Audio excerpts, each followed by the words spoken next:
Can religion affect a state's foreign policy? Let's look back to the last president of the United States to find out. And we moved the capital of Israel to Jerusalem.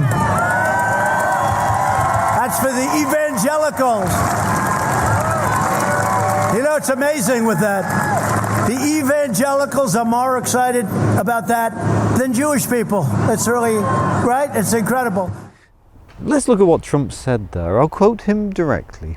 And we moved the capital of Israel to Jerusalem. That's for the evangelicals. You know, it's amazing with that. The evangelicals are more excited by that than Jewish people.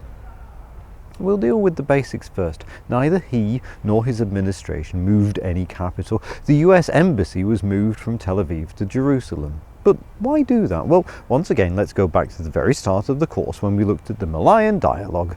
One of the many useful things in there is the notion of having multiple audiences. Moving the embassy from Tel Aviv to Jerusalem is very controversial and presents all sorts of diplomatic issues. But the audience that Trump is most concerned about here is that part of the American Christian community described as evangelical, as he identifies those as an important part of his voter base.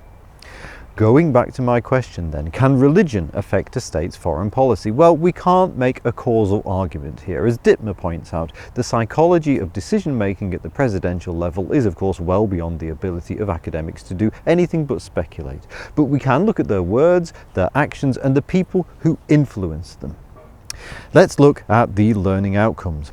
To understand why political scientists have difficulty incorporating religion into their work, to understand the current biases in scholarship on religion and foreign policy, to understand the difference between a God trick and a Jesus trick, to understand the relationship between US presidents and the evangelical Christian movement.